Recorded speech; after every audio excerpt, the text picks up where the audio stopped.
Paul. Good afternoon, everybody. Thank you so much.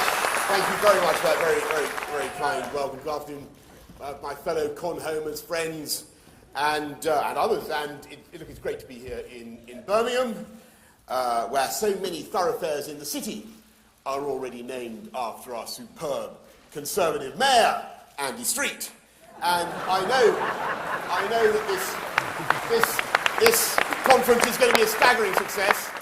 I know this conference is going to be a staggering success because just in the last couple of days, about a dozen hard-left momentum activists have taken the trouble to ring my personal mobile phone and pledge their support. And of course, I pass them straight on to Brandon.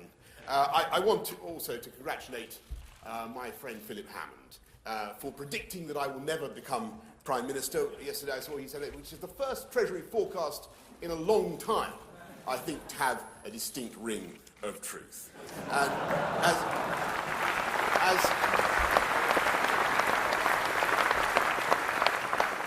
as my friend Paul, a former colleague Paul Goodman, might confirm, I'm not naturally of a timid disposition. It is not my way to confide my innermost fears, but since this is only a fringe meeting and unlikely to be widely reported, I will reveal that I have one overriding anxiety about the current political scene, both domestic and international. And it isn't global warming or terrorism or Rouhani's Iran or Putin's Russia, real though those challenges are. It isn't the negotiating tactics of Jean-Claude Juncker, whether before or after lunch.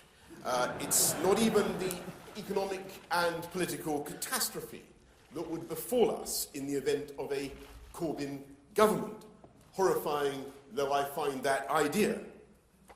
My friends, the one thing I really worry about in this critical autumn of 2018 is that after 200 years, this oldest and most successful of all political parties should somehow lose confidence in its basic belief in freedom, and that after 1,000 years of independence, after 1,000 years of independence, this country might really lose confidence in its democratic institutions, and that we should be so demoralized and so exhausted as to submit our institutions forever, indefinitely, to foreign rule. And if I have a function here today, it is to try, with all humility, to put some lead into the collective pencil, to stop what seems to me to be a ridiculous seeping away of our self-belief, and to invite you to feel a realistic and justified confidence in what we can do.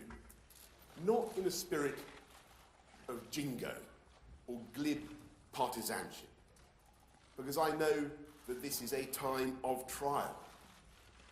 And it is precisely because our position is so serious and the decisions before us are so vital that it is more necessary than ever that we feel that quiet and legitimate confidence in our country, that we believe in basic conservative ideas and values, that we believe in our democracy. And quite frankly, that basic belief in conservatism ought to be a little easier after the Labour Party conference of last week. And I don't know, you can't these days, in deference to you thrusting Conhomers, I can't get away with too many references to the 1970s and 1980s. But surely, to goodness, we can take on this Tony Benn tribute act and wallop it for six. Not by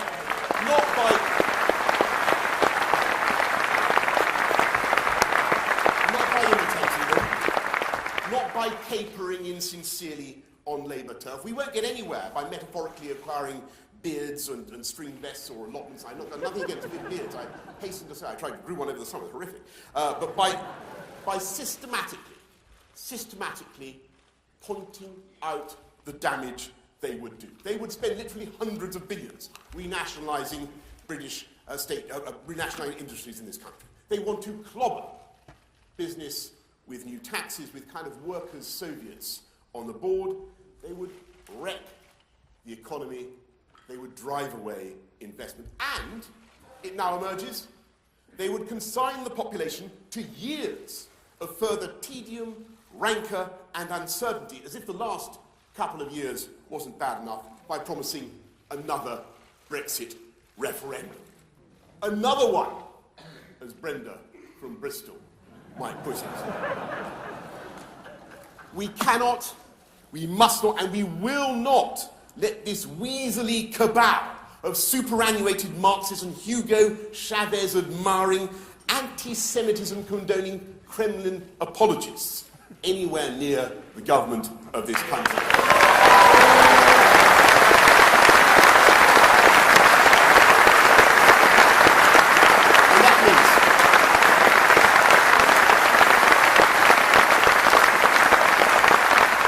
And that means instead of aping Corbyn, we have to take our basic conservative ideas and fit them to the problems of today. And it's true that the old conservative buzzword of choice has a different resonance these days. In some respects, we have more choice than you can shake a stick at. We can watch virtually anything we want, anytime, anywhere. Some of you, I see, are doing it already.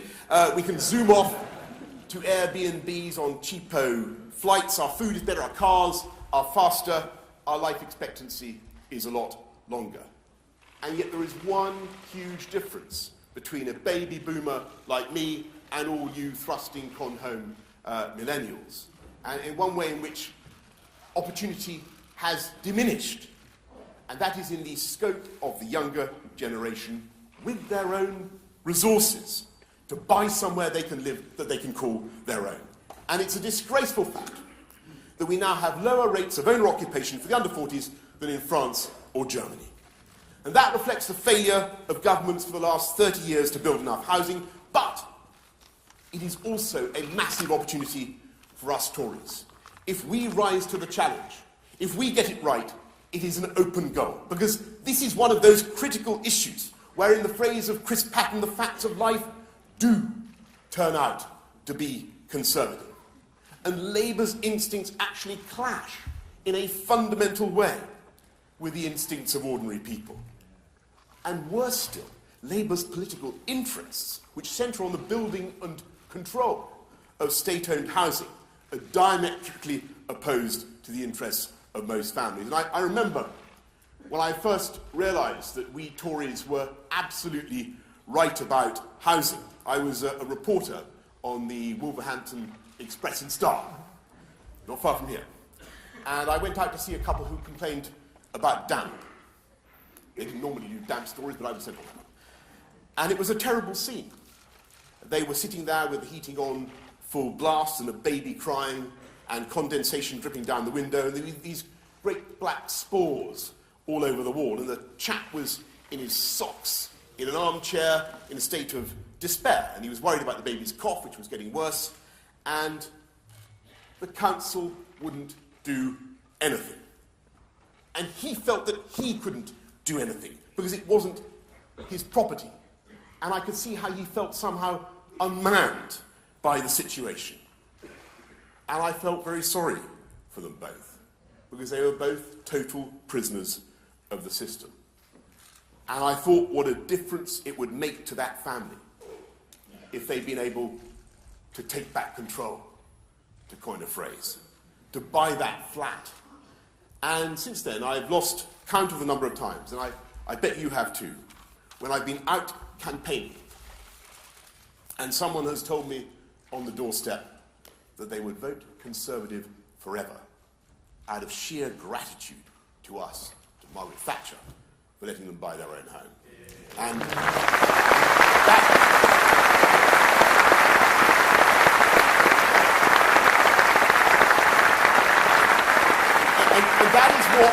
that is what people want. People want the pride of a place they own, a sense of excitement. It's probably been common to humanity since the first couple took vacant possession of a mud hut in Mohenjo-Daro.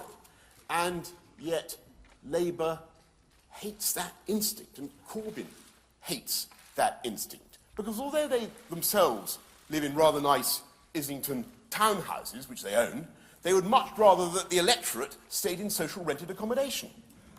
passed by hereditary right, as incredibly these state-owned dwellings are, from one generation to the next.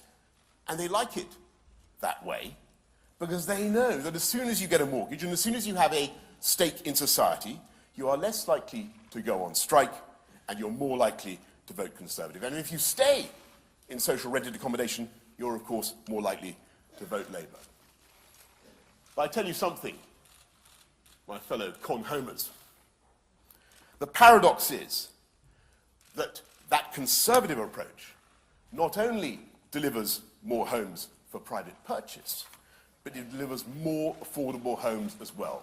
More homes for all tenures. And if you look at the record, for instance, of the previous Mayor of London, something that my friend Philip Hammond might care to consult, you will see that not only did crime come down by 20% and the murder rate down by 50%, death by fire down 50%, road care size down by 50%, tube delays down by 30%, beautiful new bus, beautiful bikes, millions of trees planted, 2 new river crossings, Crossrail started, tube extended to Battersea, record investment,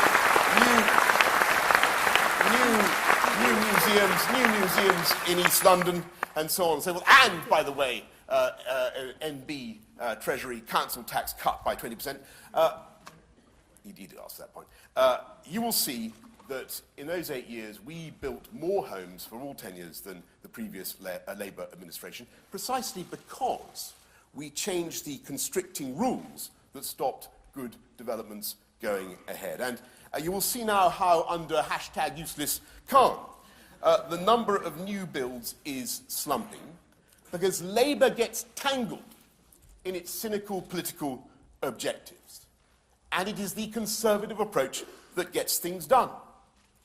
So let's follow our Conservative instincts and give millions more young people the chance to become owner-occupiers. And let's encourage more small private builders, as my colleague Richard Bacon has long campaigned for. Let's take on the big 8 home builders, some of whom now are frankly abusing their dominant position.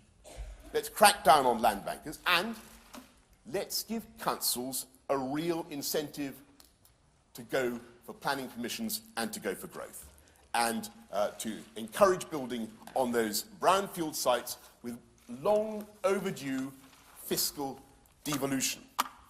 Give good councils the ability to retain stamp duty, council tax, business rates, and the annual tax on enveloped dwellings, and they will then have a motive to go for growth in their neighbourhoods. And of course, you need to make sure that councils didn't recklessly hike the business rate, and you could do that. You need an equalisation formula because the yields are so different across the country. But we ought to be devolving that power, giving back control, because fiscal devolution is not only Tory in principle, it is a way to help councils that right now, I can tell you, are feeling the squeeze with the rising cost of services for the elderly, and it's also a way to build the homes our children and grandchildren are going to need. Now, when I champion the free market, as I do, you can see that I don't claim that it is perfect. And it is a disgrace that no banker went to jail for the crash of 2008. And I can see... Normally I stick up for bankers as a rule, but someone should have gone to jail. I can see that the utilities have cunning ways of ripping off the consumer. But the occasional failure of markets, no matter how conspicuous, does not mean that state control is better. It doesn't mean that. It doesn't follow.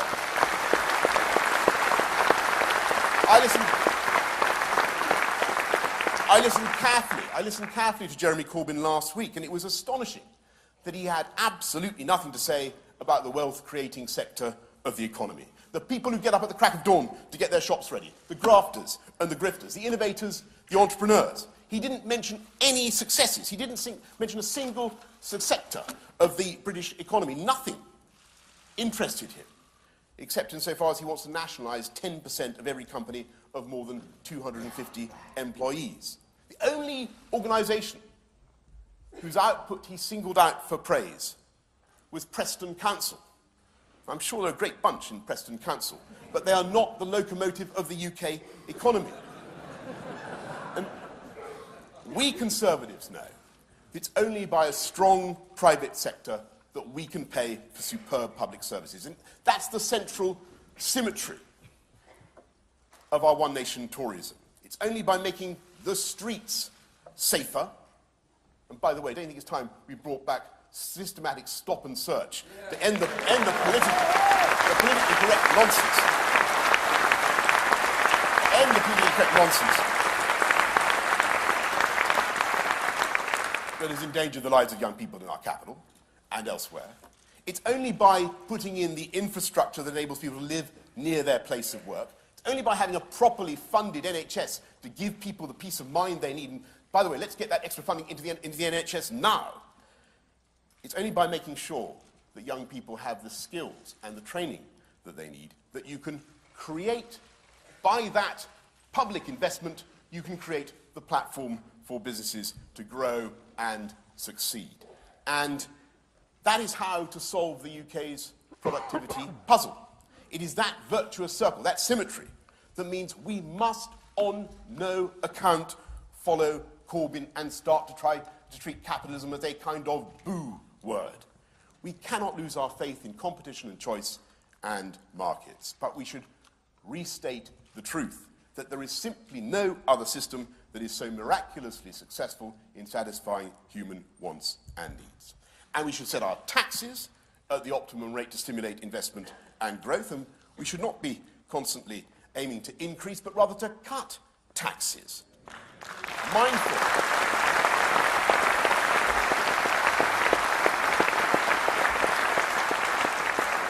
Mindful of the insight of the great 14th century sage of Tunisia, Ibn Khaldun, picked up later by Arthur Laffer, admittedly, that you can often cut taxes to increase yields. And we should have as our objective, as soon as possible, to cut taxes for those on low and modest incomes. And let's say now, as a Conservative Party, no new tax increases, because it is conservative to give people back control of their money.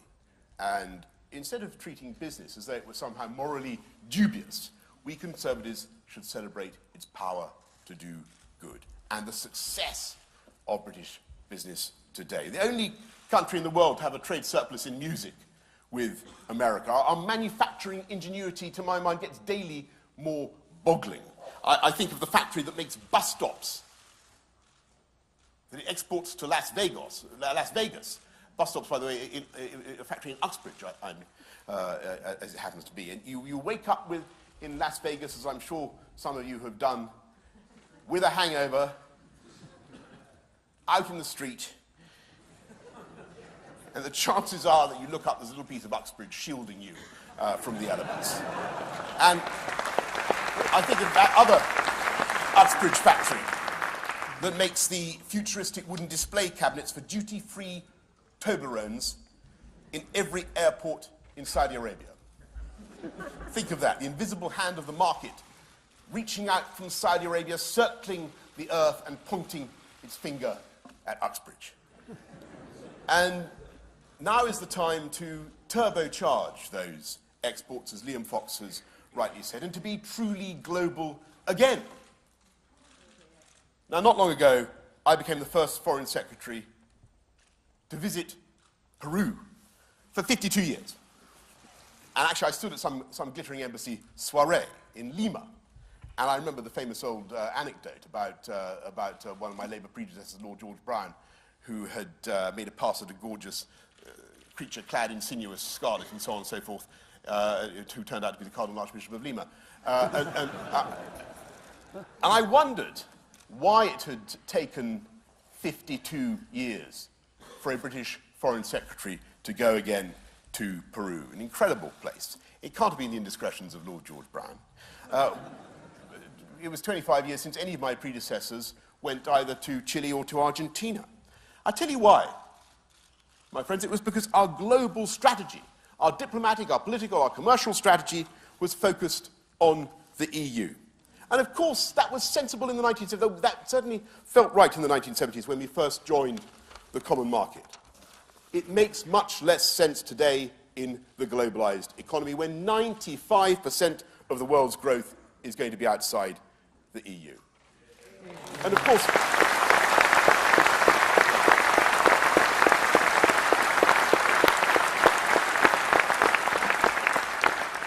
course, the EU is and always will be colossally important to us.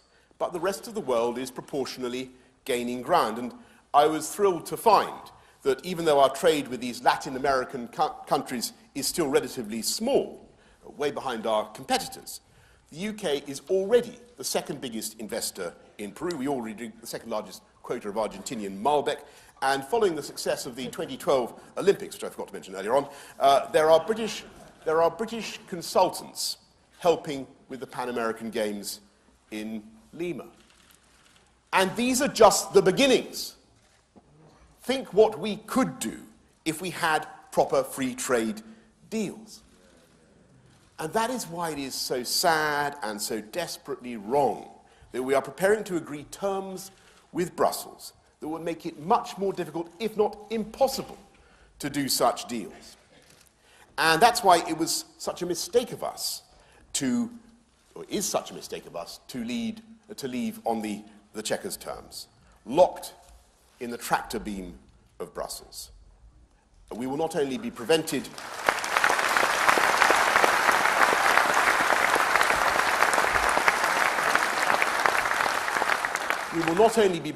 by the Chequers deal from offering our tariff schedules. We will be unable to make our own laws, to vary our regulatory framework for goods, agri-foods, and much more besides. And that is politically humiliating for a £2 trillion economy.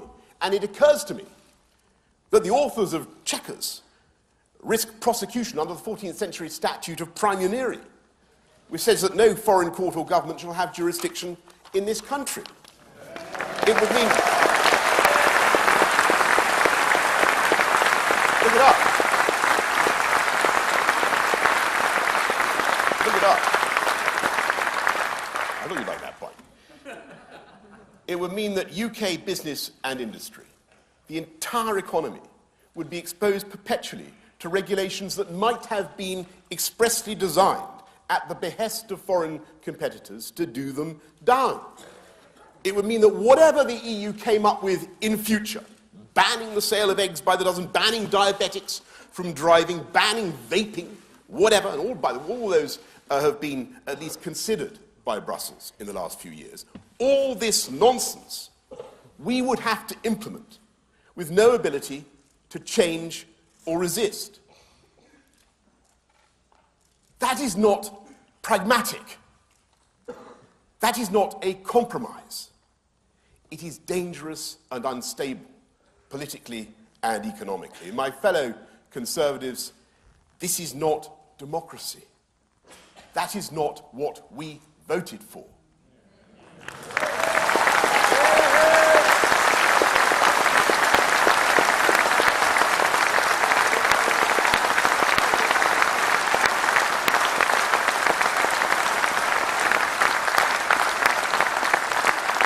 It is a constitutional outrage. It's not taking back control, it's forfeiting control. And by the way, they know it in Brussels. Don't be fooled by the suggestion that the EU will ultimately reject these proposals. Because what they want above all is to demonstrate to any other country that might dream of following suit that you cannot leave the EU without suffering adverse political and economic consequences. And what the Chequers proposals show is that the United Kingdom, for all its power and might and network of influences around the world, for all its venerable parliamentary history, was unable, ultimately, to take back control. And instead of reasserting our ability to make our laws, the UK will be effectively paraded in manacles down the Rue de la Loi like karatekas.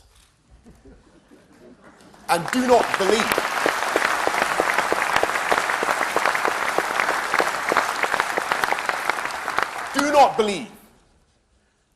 believe that we can somehow get it wrong now, bodge it now, and fix it later. Get out properly and yield. That is a total fantasy. That is a total fantasy.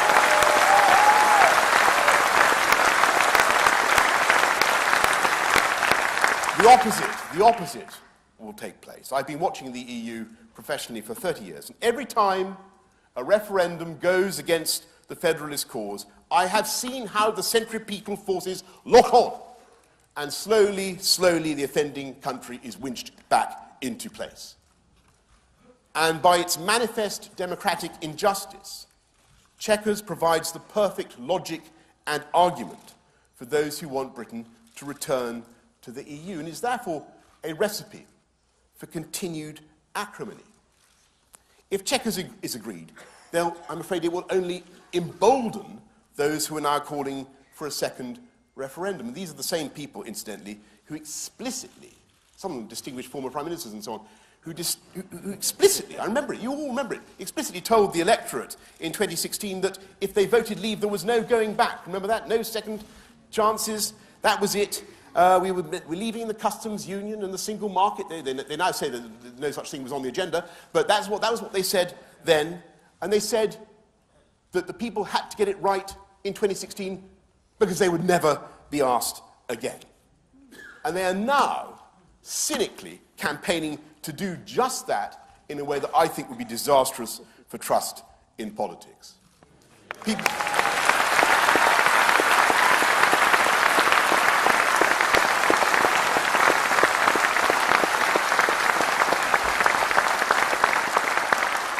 People will see that they are simply being asked to vote again until they give the side that wants to stay in the EU the answer that it wants. And as Ruth Davidson has rightly pointed out, we cannot tell the Scots that they've made a decision to reject independence for a generation in their referendum, and then ask the UK population to vote again on the EU.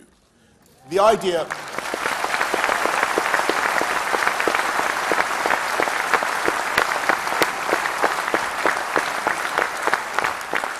The idea of a second vote is infamous, but the obvious democratic fragility of the Chequers proposals will only intensify such calls. And do not believe them, finally, when they say there is no other plan and no alternative. It's not my plan, it's not the IEA plan or the ERG plan. All these models, excellent though they are, and substantially the same. Super candidate deal, free trade deal, plus a deep and special partnership with our friends and partners in the EU. They're all derived from the Prime Minister's own vision at Lancaster House.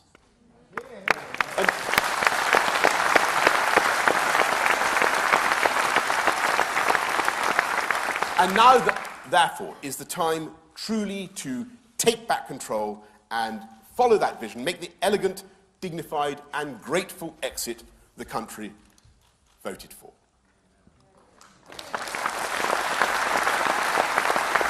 This is the moment. This is the moment to do that. And there is time. This is the moment to chuck Chequers.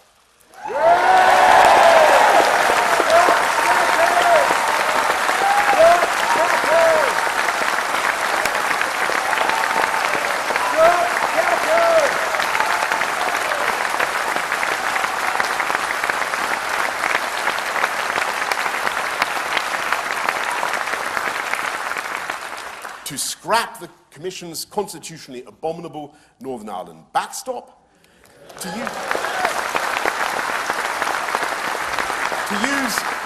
use the otherwise redundant and miserable implementation period to the end of 2020 to negotiate the Super Canada FTA, Free Trade Agreement, to invest in all the customs procedures that we will need to ensure continued frictionless trade, and to prepare much more vigorously than hitherto for coming out on WTO terms. And if we get it right,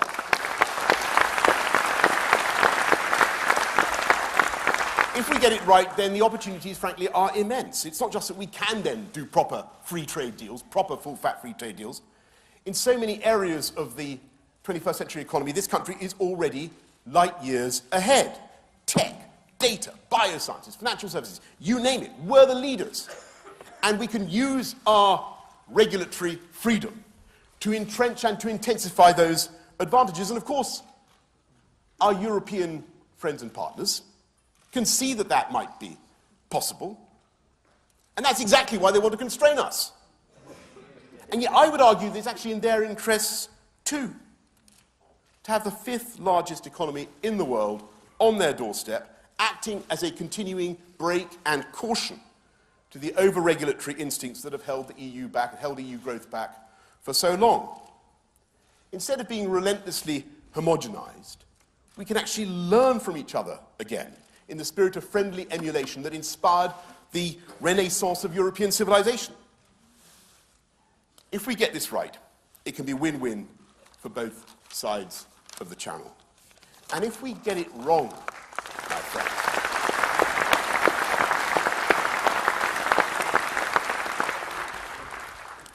if we get it wrong, if we bottle Brexit now, believe me, the people of this country will find it hard to forgive. If we get it wrong now and we proceed with this undemocratic solution, if you remain half in, half out, we will protract this toxic, tedious business that is frankly so off-putting to sensible middle-of-the-road people who want us to stop talking about Europe and get on with their domestic priorities. As we should be. And who currently feel that they have, because of the level of Brexcosis, that they have no home in any political party. It's true. If we cheat the electorate, and Chequers is a cheat, we will escalate that sense of mistrust. We will give credence to those who cry betrayal, and I'm afraid we will make it more likely that the ultimate beneficiary of Chequers will be the far right, in the form of UKIP, possibly others, and therefore the far left in the form of Jeremy Corbyn. Other way around, if you're me. Jeremy Corbyn, by the way, a man who takes money from Iranian TV, who can barely bring himself to condemn the Russian state for the Salisbury atrocity, and who indulges anti-Semitism, and who, by opportunistically now committing himself to a second referendum, reveals himself to be the patsy of the EU as well.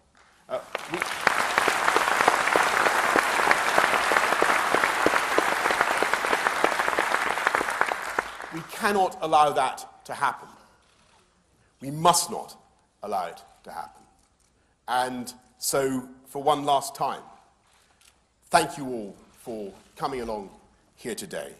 And I hope you will join me in urging our friends in government to deliver what the people voted for. To back Theresa May in the best way possible by softly and quietly and sensibly supporting her original plan. And in so doing, to show confidence in conservatism and to show confidence in our country. Yeah. Because